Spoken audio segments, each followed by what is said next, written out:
ओम कृष्णाय वासुदेवाय हरे परमात्मने प्रणताक्लेशनाशाय गोविंदाय नमो नमः। वसुदेवसुतं देवं कंचचाणूरमर्दनं देविके सुतं देवं कृष्णं वंदे जगद्गुरुं। मेरे यूट्यूब पर मेरी वीडियो को देखने वाले मेरे सभी साथियों को, मेरे भाई बहनों सभी को प्रणाम नमस्कार। अभी श्रावण मास के शुक्ल पक्ष की एकादशी, जिसका नाम पुत्रदा एकादशी है, ये परिवार में संतान के सुख के लिए ये व्रत किया जाता है और बड़ा ही संतान के लिए, बड़ा पारिवारिक सुख समृद्धि के लिए भगवान नारायण की कृपा रहती है जो व्रत इस व्रत को करते हैं। तो ये व्रत जो है इसमें हर जगह हर लोगों को कन्फ्यूजन होता है कि इसलिए मैं इसको यूट्यूब पे डाल रहा हूँ। कई लोग डाल रहे हैं, संत साधु संत बड़े बड़े विद्वान बैठे और सभी लोग आज जो पंचांग से सभी लोग यूट्यूब पे देख रहे हैं। तो फिर भी मैं अपने जो मेरे दर्शक हैं, मेरी वीडियो को लगातार देखते हैं, मैं उनके लिए ये वीडियो यूट्यूब पे डाल रहा हूँ कि उनको भी टाइम से पता चले और वो भी सही तरीके से करें। क्योंकि कई टाइप के जो पंडित लोग, कई लोग जो है जानकार, वो उल्टा सीधा बताते हैं और उल्टा सीधा करके जो है लोगों से गलत तरीके के व्रत करा रहे हैं। गलत तरीके के से, चाहे अनजाने में ही जाने में हुआ व्रतों का, अगर हम तरीका विधि विधान से तरीके से नहीं करते हैं तो उसका हमें जितना हमें अच्छा फल मिलता है उतना हमें जो बुरा फल मिलता है। तो और हम सोचते हैं कि हमने क्या बुरा किया होगा, लेकिन हमें ये पता नहीं कि हमसे जो है अनजाने में गलतियाँ हुई है। तो जो ये पुत्रदा एकादशी है, ये 4 अगस्त को दिन में 12:45 से जुड़ रही है। यानी कल सोमवार को दिन में 12:45 के लगभग से जुड़ रही है और 5 तारीख को ये करीबन 1 बजे के लगभग, 12:45, 5-10 मिनट के पहले 1 बजे से ये पूरी हो रही है। तो अब कुछ लोग क्या कर रहे हैं, कुछ लोग क्या करते हैं कि अब जिनको जानकारी नहीं, जो पंचांग नहीं देख सकते हैं, जिनके पास स्मार्ट मोबाइल नहीं है, जो और जानकारी नहीं है, तो उनको जो है लोग क्या करते हैं कि 4 तारीख को है तो 4 तारीख को एकादशी कर देते हैं। तो जो 10वें भेद की एकादशी होती है, उसका जितना हमें व्रत का एकादशी के परिणाम हमें जो फल मिलते हैं, वो अगर 10वें भेद की एकादशी का व्रत करते हैं तो उतना ही हमें बुरा परिणाम मिलता है। हमारी जो साल के पूरे एकादशी व्रत होते हैं उसका जो हमें फल मिलता है, ऐसा जो कथाओं में हमने सुना है। और हमने जो हमारी जो जिनको हम फॉलो करते हैं वो हमें इस चीज़ों को बताते हैं।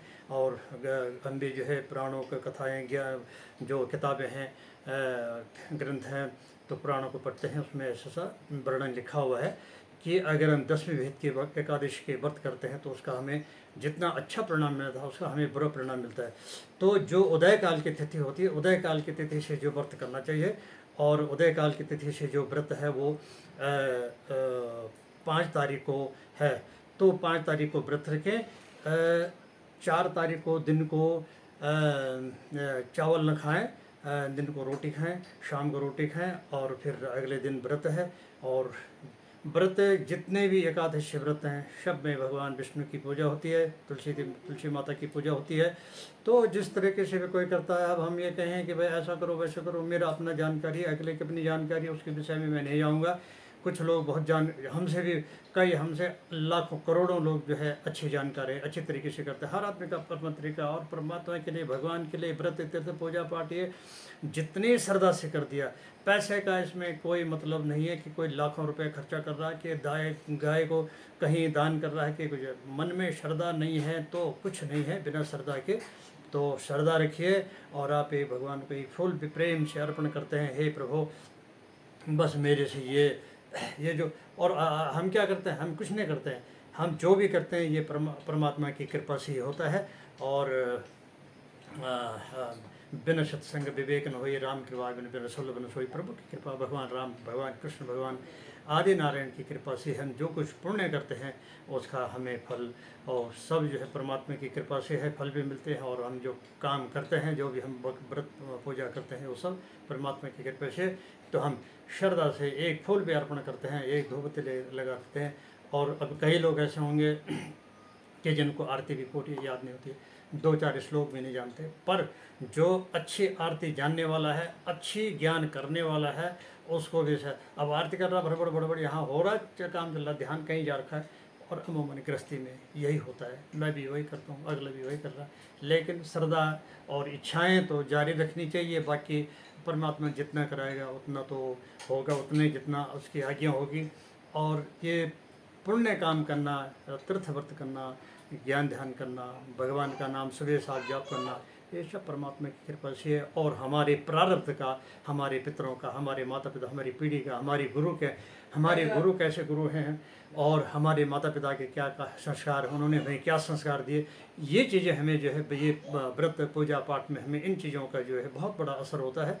तो 5 तारीख को प्रातःकाल, 4 तारीख शाम को हमने भोजन कर लिया। उसके बाद जो है शाम को अपना दातुन करके, मुँह साफ करके, कोला दातुन करके हम व्रती हो गए हैं। और 5 तारीख को व्रत करिए। और ये 6 तारीख को सुबह जो है करीबन 7:30-8 बजे के बीच में इसका व्रत का पारण होना चाहिए।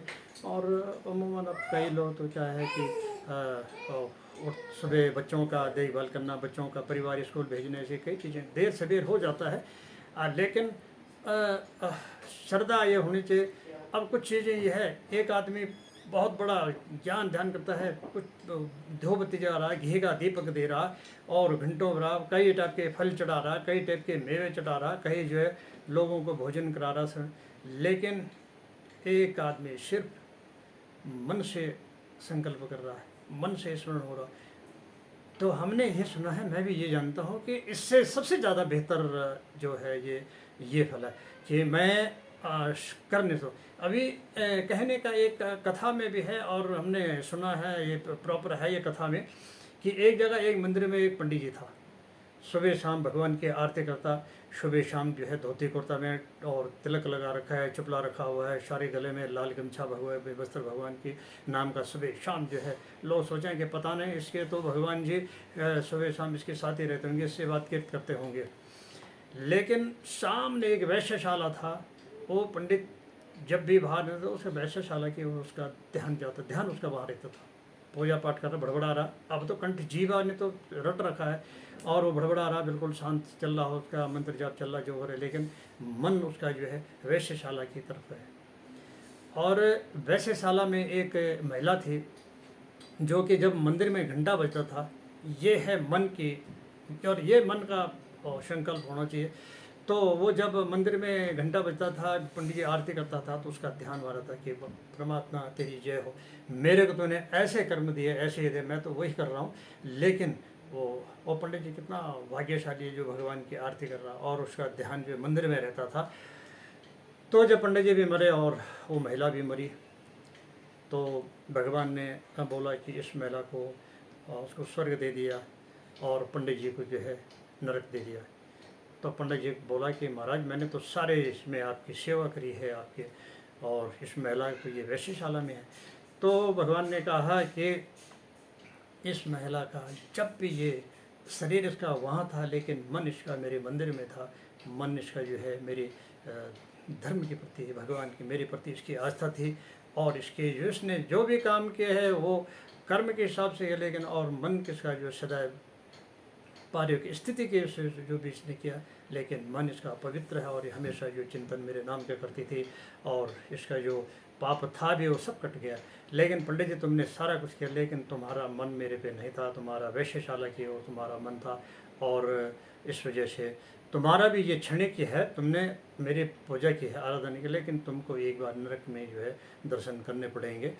तो अभी जैसे हम कहीं सफ़र में होते हैं, ऐसे ही मैं अभी भारत भ्रमण में था, सुबह 5 बजे हमने तर्पण देने जाना, पूजा करने जाना, कभी हमने सुबह जो चल अगली जगह की चल जाना। तो हम अब बीच में एकादशी व्रत आ गया। अब एकादशी व्रत हम क्या, अब सुबह स्नान करना है और भोजन करना तो नहीं हो पाता था। तो सुबह जब स्नान, तो उस दिन संभव था, सुबह हमने दिन में पिंड देने जाना था, तो हमारा तो सुबह तो स्नान हो गया, और हमने मन से कर लिया कि और आरती भी जो मन से हो गई, और चलते चलते हमारे भजन वो भी हो रहा है, स्मरण भी हो रहा है। और जब शाम को आए तो हमने शाम को एकादशी, सुबह जो हमने एकादशी व्रत बढ़ाना था, पूजा करनी थी, लेकिन हम सुबह 4 बजे से चल दिए। तो मैंने कहा क्या अब नहाना धोना तो हो ही गया था, और जल्दी उठ लिया, सुबह स्नान ध्यान हो गया। अब चावल से व्रत खोलना है, हमने नाथा पानी का ना, तो मेरे चावल रखे हुए थे थोड़ा, वो हमने थोड़ा भगवान का स्मरण किया, नाम जाप किया, ध्योबत्ती जगाने का, जल चढ़ाने का और कोई प्रसाद चढ़ाने का कोई है नहीं। हमने मन से, श्रद्धा से, मन से जो है और अपना बिस्तर बांधे सब कुछ करे, मन से हमने जो है पूजा कर दी। और हमने थोड़ा चावल ग्रहण कर दिया, भगवान को हथेली में 4 दाने चावल लेकर परमात्मा मैं आपको भोग लगा रहा हूँ और स्वीकार करिए। परिस्थिति के हिसाब से इतना ही संभव हो पा रहा है। और मैंने बाद में थोड़ा चावल खा लिए और मतलब परमात्मा का बंधन कुछ नहीं है, इतना हमें फ्री आज़ाद रहेगा। बस समर्पण करिए, रहिए आप और करिए आप, करिए आप और मन से, श्रद्धा से। लाखों रुपए, करोड़ों रुपए, मेरे हिसाब से मैं समझता हूँ कि लाखों और करोड़ों रुपए खर्चा करने से या कितना लोगों को भोजन कराने से उतना कुछ नहीं है। लेकिन मन से परमात्मा का भजन हो रहा, मन से जो है स्नान। अब हम गंगा जी स्नान करने नहीं आ सकते, हम ऐसी परिस्थिति में सफ़र हमें कुछ भी है करके, तो हमने अपना मान लिया, हमने जो ध्यान कर लिया कि मैं गंगा जी में जा रहा हूँ और मैंने एक डुबकी लगा दिया, परमात्मा को जल चढ़ा दिया, गंगा को जल चढ़ा दिया, मैंने सूर्यदेव को अर्घ्य दे दिया, भगवान काशी विश्वनाथ को जल चढ़ा दिया, परमात्मा को नमन कर दिया, प्रणाम कर दिया और मंत्र श्लोक बोल दिया और वाक्य हम चले रहे।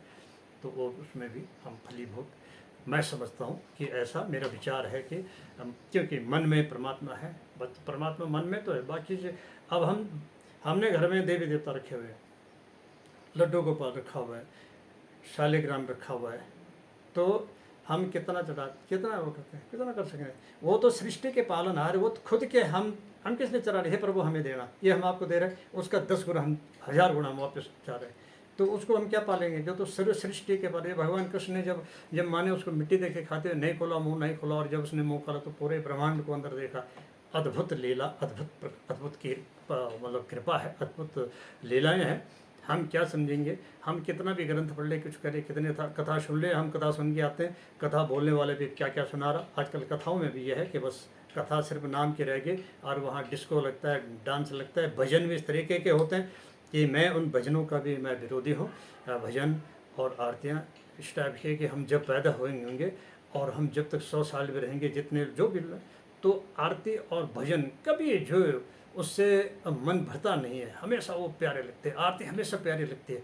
तो इसी तरीके के भजन में है, लेकिन कथाओं में अमूमन हम सभी नहीं है, लेकिन कुछ एक जगह भजन भी ऐसे बना रखे हैं कि भगवान चूड़ी बेचना, भगवान चूड़ी बेचेगा, मतलब उस पर उसकी धारणा है, वो चीज़ किस हिसाब से बोला जाइए। तो भजन और आरतियाँ हम कितने से तरीके से भी करते हैं। हम लड्डू गोपाल को भोग लगाते हैं सुबह शाम। हम भगवान को समझते हैं कि ये बिल्कुल नादान हैं और हम उसके बच्चे की तरह जैसे करते किस लिए, इसलिए करते हैं लड्डू गोपाल की सेवा की, हे प्रभु हम तेरी बाल लोग का तेरी सेवा कर रहे हैं और हमारे बाल बच्चों को खुश रखना, तो उसको हम भोग लगाते हैं। जो सारे सृष्टि को पालनहार है, सारे सृष्टि का जो जगतपति है, तो हम अपनी श्रद्धा व्यक्त करते हैं कि हे प्रभु मेरे आप में श्रद्धा है। हम मंदिरों में जाते हैं, भोलेनाथ को जल चढ़ाते हैं, उस भोलेनाथ को जो अखिल विश्व, अखिल ब्रह्मांड का अधिपति है और जिन्होंने हमारे लिए इतना बड़ा हलाहल जहर को पी लिया, उसको हम जल चढ़ाते हैं। लेकिन हम अपनी श्रद्धा व्यक्त करते हैं, हे प्रभु मैं आप में मैं अपनी श्रद्धा रख रहा हूँ। तो ये मेरे विचार थे। हम फिर वही एकादशी, पुत्रदा एकादशी, पुत्रों के, परिवार के कुशल मंगल के, भगवान ने हमारे लिए सब साधन बना रखा है और हम नहीं जानते, नहीं कर पाते। हम संसार के जो कार्य में लिप्त पड़े हैं, तो अभी बच्चों के साथ, फिर घरेलू गृहस्थी के साथ, दवाई मकान बनाना, फिर ज़मीन खरीदनी, फिर मकान बनाना, ये सुख सुविधाएँ करना, ये वो सुख सुविधाएँ करना, और हम परमात्मा का स्मरण नहीं कर पाते हैं। तो परमात्मा का स्मरण करिए, एकादशी व्रत करिए। जो भी लोग देखें, जो जिस आदमी ने एकादशी के व्रत नहीं किए, व्रत पूजन नहीं किए, जीवन मैं समझता हूँ व्यर्थ नहीं, व्यर्थ कि ऐसा व्रत पूजन होना चाहिए। हमारे जो सनातन में सबसे जो सनातन धर्म है, अहोभाग्य है मेरा कि मैंने सनातन धर्म में और ब्राह्मण परिवार में जन्म लिया और मेरे अपने विचार, मैंने ये पूजा पत्री के चक्कर में, भगवान की आराधना के चक्कर में, भगवान के नाम जाप में मैंने जीवन का बहुत सारी चीज़ें खोई है, लेकिन मैंने जितना खोया उससे ज़्यादा मैंने पाया है। मेरी जो परिस्थितियाँ थी, जो मेरी स्थितियाँ थी, तो मैंने जिस तरीके से जब भगवान का मैंने नाम स्मरण करता हूँ सुबह शाम, जैसे भी है, भागते भागते चलते चलते जिस हिसाब से कर पाता हूँ, लेकिन मन में श्रद्धा है कि भगवान मैं आपको स्मरण कर रहा हूँ, मैं आपका प्रणाम कर रहा हूँ, भजन करता हूँ, थोड़े एकदम, लेकिन तो मैंने जितना खोया है उससे ज़्यादा मैंने पाया। अगर मैं बैकग्राउंड अपना जो ताकता हूँ और देखता हूँ, तो इसके साथ ही व्रत, एकादशी व्रत 5 तारीख को और पुत्रदा एकादशी, भगवान के नाम पे भोग लगे करिए और मांगिए ज़रूर। मांगने के लिए तो हम व्रत कर रहे हैं, मांगिए ज़रूर। परिवार, हमारे बच्चे स्वस्थ रहें, परिवार सभी लोग, तो वही मैं प्रार्थना कर रहा हूँ। व्रत परसों है, मैं प्रार्थना करता ही हूँ, लेकिन फिर भी मैं यूट्यूब के माध्यम से सभी के लोगों के लिए, जितने भी मेरी जो यूट्यूब के फॉलोअर हैं, यूट्यूब के मेरे चैनल को देखते हैं, मैं सभी लोगों के लिए भगवान नारायण से वंदना करता हूँ। सर्वे सन्तु सुखिनाम, सर्वे सन्तु निरामया, सर्वे भद्राणि पश्यन्तु मा कच्चित् दुःखं भगवो। हे प्रभु, सारे जीव स्वस्थ रहे, कोई किसी को परेशान न करे, कोई किसी की पीड़ा से परेशान न हो, दुखी न हो, सब लोग स्वस्थ रहे, सबके बच्चे परिवार स्वस्थ रहे, सब मियाँ बीवी स्वस्थ रहे, खूब धन कमाएं, दौलत कमाएं, बच्चे स्वस्थ रहे, अच्छी जॉब में अच्छा पैसा कमाएं और बच्चों को रोज़गार दें, विद्या दे, बुद्धि दे और वृद्धों को भक्ति दे। आँखों से आपके दर्शन हो प्रभु, हाथों से आपका नाम जाप हो, आपके पूजा हो, मेरे हाथ हमेशा आपके आगे जुड़े रहें और वाणी से आपके नाम का जाप हो, कानों से आपकी वाणी का श्रवण हो, हृदय में आप मेरे विराजमान हो, माथे पे आपका चिंतन हो और पैरों से मैं हमेशा आपके मंदिर में, गंगा नदी के तट पर जितनी पवित्र नदियाँ, जितने भी पवित्र धाम, चरणों से मैं आपके स्थान तक आ पाऊँ। तो सभी लोग, जितने भी मनुष्य हैं, जितने भी लोग भाई बहन, सभी लोगों के लिए मैं कहता हूँ कि सबके वाणी पे आपका चिंतन हो, आपका नाम हो, कानों से सब आपकी वाणी का श्रवण करे और आँखों से आपके दिव्य रूप का दर्शन करे। भगवान जगन्नाथ, भगवान पशुपतिनाथ और वैद्यनाथ, सोमनाथ, ओंकारेश्वर, भीमशंकर, नागेश्वर, घुस्मेश्वर, मल्लिकार्जुन, त्र्यंबकेश्वर, महाकालेश्वर, केदारनाथ, पशुपतिनाथ, सभी वैद्यनाथ, वासुकीनाथ आदि नाथों के दर्शन हो और पैरों से आपके मंदिर तक चलने का सौभाग्य प्राप्त हो। इसकी शादी। नमस्कार, प्रणाम, जय हिंद, वंदे मातरम।